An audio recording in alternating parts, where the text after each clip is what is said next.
প্রায় শেষের দিকে রাত্র, তারপরেও আপনারা শীতের রাতে গান শুনছেন, পালা গান। গুরু শিষ্য, আমার গুরুজি একটি প্রশ্ন আমাকে করে গেছে, কি কাজ করলে মহা আত্মার সাথে মিলিত হওয়া যায়, নইলে মিলা যায় না। মহা আত্মা তো গুরুই, কারণ একটি গানের মধ্যে আছে, চুন হলুদে মিশিয়া গেলে চুন সাদা হয় না তারে শতবার ধুইলে। চুন হলুদে যখন মিশে যায় একটা রং হয়ে যায়। গুরু ভক্ত যখন এক হয়ে যায় তখন একজনই হয়ে যায়, ভিন্ন আর থাকে না। যেমন হয়েছিল আমির খসরু, নিজামুদ্দিন আউলিয়া, তাদের মহাত্মার সাথে মিলন হয়েছিল। আমির খসরু নিজামুদ্দিন আউলিয়াকে গান শোনাইতো, তার ভক্ত ছিল কিন্তু গান গাইতো। গুরু একদিন নিষেধ করলেন, তুমি আমার দরবারে এসো না 6 মাস। বললেন কেন, আমি কি অপরাধ করেছি দয়াল? বলে গুরু বাক্য ফরজে আইন, আল্লাহর বাক্য হলো ফরজ। যদি তাই হয়, গুরু বাক্য ফরজে আইন হলে আমি তোমাকে যে কথা বলেছি তুমি কথাটা তোমার কাছেই রেখে তুমি আর দরবারে এসো না। এই কথা বলার পর আসে না। আমির খসরু খায় না, শুধু পথের দিকে চেয়ে থাকে আর শুধু মনে মনে চিন্তা করে, যাকে এক নজর না দেখলে আমার ভালো লাগে না। সেই মানুষটাকে না দেখে আমি কিভাবে থাকি? যারে দেখলে আমার অঙ্গ জুড়ায়।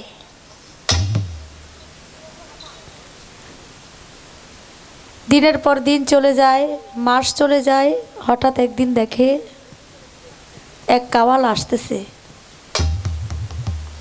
সে কাওয়াল নিজামুদ্দিন আউলিয়ার দরবারে গান করেছিল। নিজামুদ্দিন আউলিয়া তাকে টাকা পয়সা দিয়েছে, আবার পায়ের একজোড়া খড়মও দিয়েছিল। যেই খড়ম নিয়ে সে বাড়ির দিকে আসে, আর আমির খসরু চারদিকে দেখে কোন দিক থেকে যেন আমার দয়ালের শরীরের যে ঘ্রাণ, সে ঘ্রাণ আসে। এদিক সেদিক চায়, দেখে কাওয়াল। কাছে গিয়ে বলে, ভাই তোমার কাছে আমার গুরুর কি আছে এমন? আমার গুরুর শরীরের পোশাকের সমস্ত কিছুর ঘ্রাণ আমার কাছে জানা আছে। কি বস্তু আছে তোমার কাছে বলো আমারে। বলে, আমি আজকে গান করেছিলাম, আমাকে একটা খড়ম, এক জোড়া খড়ম আমাকে উপহার দিয়েছে। বলে, খড়ম জোড়া আমাকে দিয়ে দাও। বলে, দিব না। দিতে পারি যদি তোমার সম্পদে আমার নামে লিখে দাও। আমির খসরু সম্পত্তির মালিক ছিল, ভালোই সম্পদ ছিল তার। বলেছে, আমার সম্পদের কিছুর দরকার নাই, আমার দয়ালের চাইতে বড় আমার কাছে আর কি হতে পারে। তাই তো নিজের সম্পদ লিখে দিয়ে খড়ম জোড়া নিয়ে যখন বাড়ির দিকে, গুরুর বাড়ির দিকে রওনা হয়, আকাশের মধ্যে ঝড় আসে। নিজামুদ্দিন আউলিয়া বলে, সমস্ত দরজা জানালা বন্ধ করে দাও, ঝড় আসছে। সমস্ত দরজা জানালা বন্ধ করে দিছে, বাড়ির মধ্যে আর ঢোকার কোনো কায়দা নাই। আমির খসরু বলে, আমি ভিতরে যাব কিভাবে? খড়ম জোড়া বুকে নিয়া বাড়ির ভিতর থেকে একটা ড্রেন দিয়া পানি সরে বাহিরে, সেই ড্রেন দিয়েই নিজের মাথাটা ঢুকায় দেয়। নিজের মাথা যখন দিয়ে দেয় তখন আর বডি আর যায় না, পানি গেছে বন্ধ হয়ে। আর ভক্তরা নিজামুদ্দিন আউলিয়ার কাছে গিয়ে বলে, বাবা ড্রেনের মধ্যে কিছু একটা আছে হয়তো, পানি বন্ধ হয়ে গেছে, বাড়ির ভিতরের পানি বাহিরে আর যায় না। তখন বলল যে পানি সরানোর, পরিষ্কার করার ব্যবস্থা করো, ড্রেনের মধ্যে যা আছে। ভক্তরা গিয়ে একটা শাফল নিয়ে যখন ড্রেন পরিষ্কার করার জন্য ড্রেনের মধ্যে দিল, আর সেই একটা একটা করে যখন জোরে জোরে যখন পার দিতে শুরু করলো, তখন এই মাথার তালুর মধ্যে আঘাত লাগে। সে আঘাতে রক্ত আসে, প্রাণ পাখি চলে যায়। ভক্তরা বলে এখানে কি এমন জিনিস ঠেকলো যার জন্য খালি রক্ত আসে। বৃষ্টি থেমে গেল, ঝড় থেমে গেল, বাহিরে গিয়ে দেখে দুইটা পা দেখা যায়। পা ধরে যখন বের করে আনে, হেরে দেখে আর কেউ না, আমির খসরুর প্রাণ পাখি চলে গেছে। আপন ভাই ভাইয়ের কাছে সম্পদের দাবি করে, গুরু ভাই পীর ভাই কখনো সম্পত্তির দাবি করে না। সে হলো আখিরাতের ভাই, নিদানের ভাই। ভক্তরা কাঁদে বলে নিজের হাতে ভাইটাকে শেষ করে দিলাম। আমরা যদি বুঝতে পারতাম যে ড্রেনের মধ্যে আমির খসরু, তাহলে তো নিজ হাতে নিজের ভাইরে এইভাবে মারতে পারতাম না। ঘরের মধ্যে গিয়ে বলে বাবা, আমির খসরুর প্রাণ পাখি চলে গেছে, আপনার খরম জোড়া বুকের মধ্যে নিয়ে আছে। নিজামুদ্দিন আউলিয়া বলে বাবারা, আমির খসরুকে গোসল করাইয়া কাফনের কাপড় পরাইয়া মাটি দেওয়ার ব্যবস্থা করো। গোসল করাইয়া কাফনের কাপড় পরাইয়া কবরে শোয়াইয়া যখন চেহারাটা একটু দেখবে, বলে শেষবারের মতো ভাইটাকে একটু দেখে দেই। মুখের কাপড়টা সরানোর সাথে সাথেই দেখে এইখানে আমির খসরু শোয়া না, নিজামুদ্দিন আউলিয়া নিজেই শোয়া।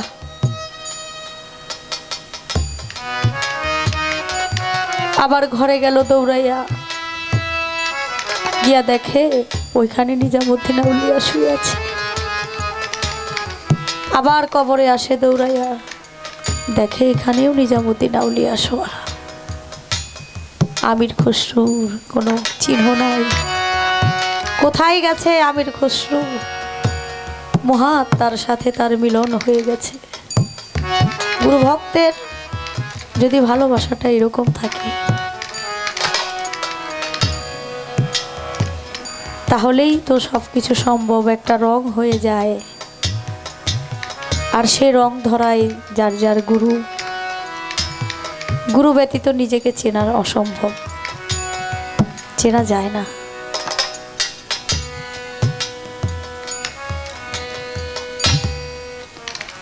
কাজল কালো বন্ধু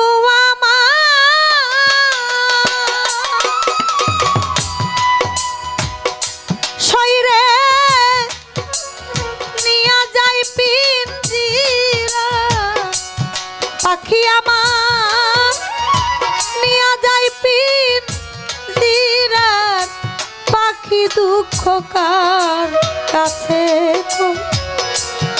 ওলো সখী।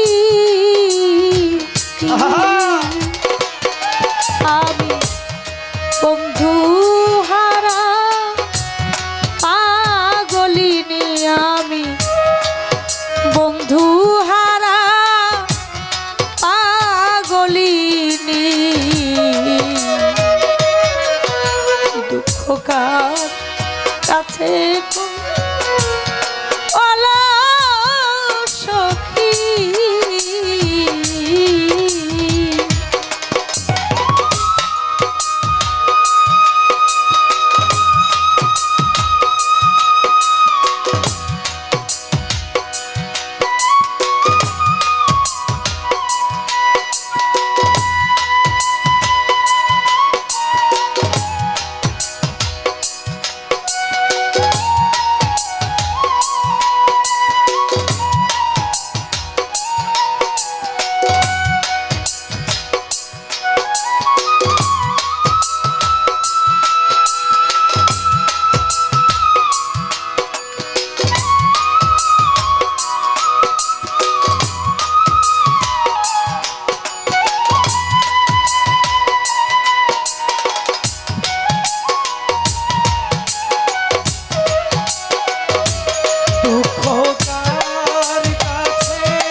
নিঠুর বন্ধু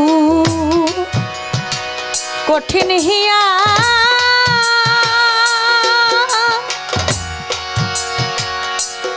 ওরে সে আসবে বলে ফাঁকি দিয়া শরীরে নিয়া গেছে আমার কমলাখি হাইরে নিঠুর বন্ধু কঠিন হিয়া মইনামা আসবে বলে ফাঁকি দিয়া দিয়া গেছে আমার কমলাখি রশিদ চান নিঠুর বন্ধু কঠিন হিয়া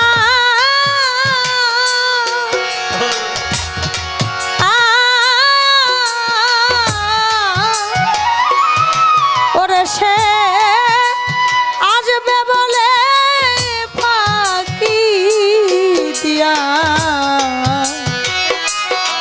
শরীরে নিয়া গেছে আমার কমলাখি ওরে বুকে হস্ত দিয়া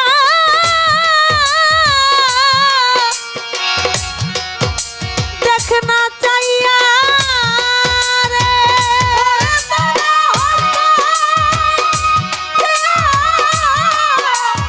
দেখ না চায়া ওরে তোর হস্ত দিয়া দেখ না চাইয়া রে ওরে কেমন করে আমার পরাণ পাখি ওরে কেমন করে আমার পরাণ পাখি দুঃখ কাছে কোন ওরা সখী আমি বন্ধু হারা পাগলিনি আমি মুর্শিদ হারা পাগলিনি দুঃখ কাছে কোন সখী দুঃখ কাছে কই ওরা সখী আমি যেই দিন হতে বন্ধু হারা আমি হইয়াছি জীবনতে মরা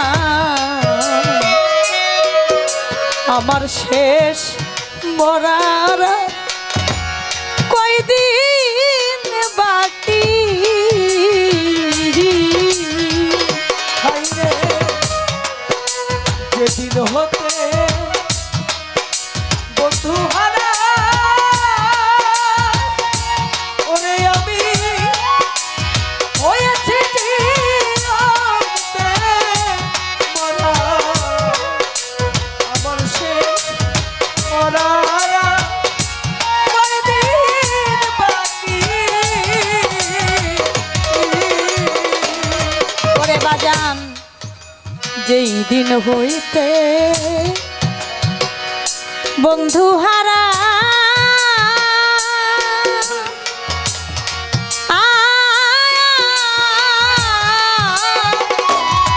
ওরে আমি হইয়াছি জীবনতে মরা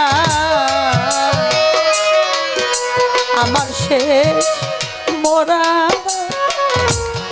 কয়দিন বাকি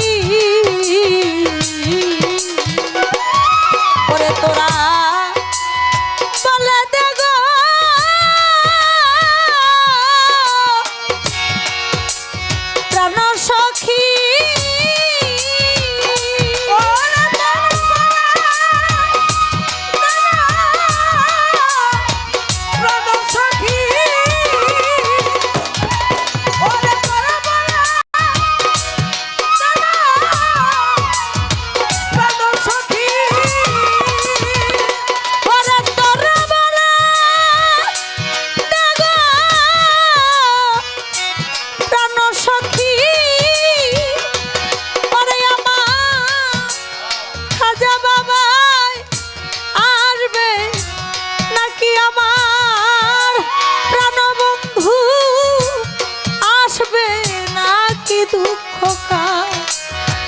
কাছে কই ওলা সখী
রজ্জব কইব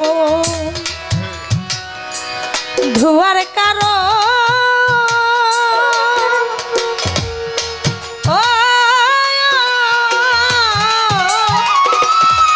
ওরে আমার আশায় থাকে দুটি নয়ন আমার প্রাণ বন্ধু আসে নাকি ওরে সাধু রজ্জব কইব ধুয়ার কারো ওরে আমার আশায় থাকে দুটি নয়ন আমার প্রাণে বহি আসবে নাকি সাধু রজ্জব কইব ধুয়ার কারো ও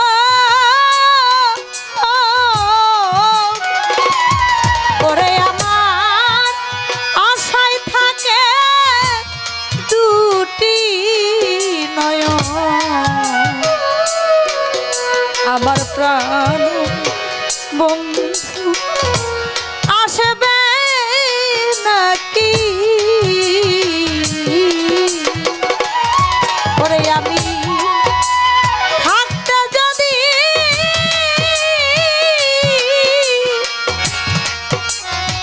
না পাই তারে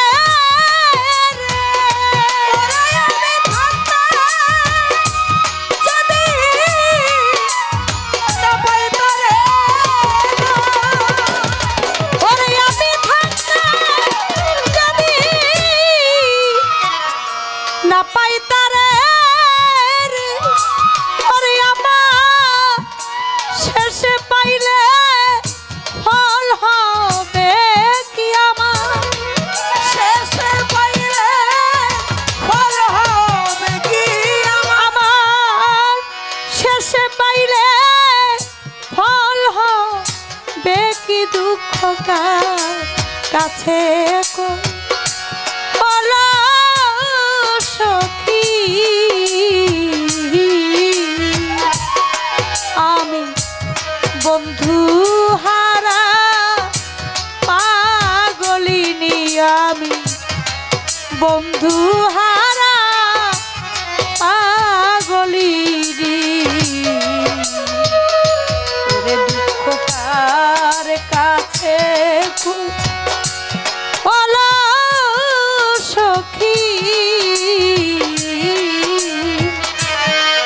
ওরে সে কাজল কালো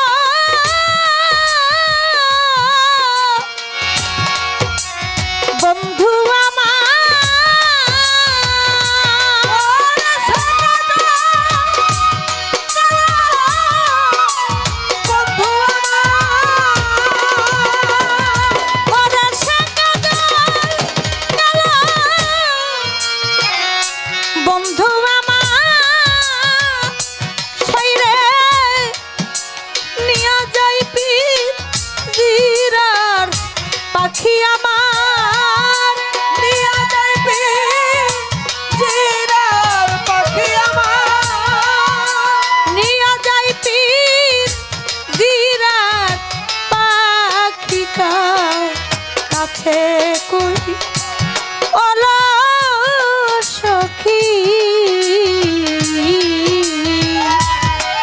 আমি বন্ধু হারা পাগলিনী আমি বন্ধু হারা পাগলিনী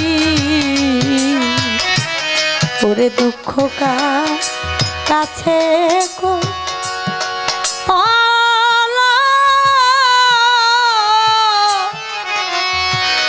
সখী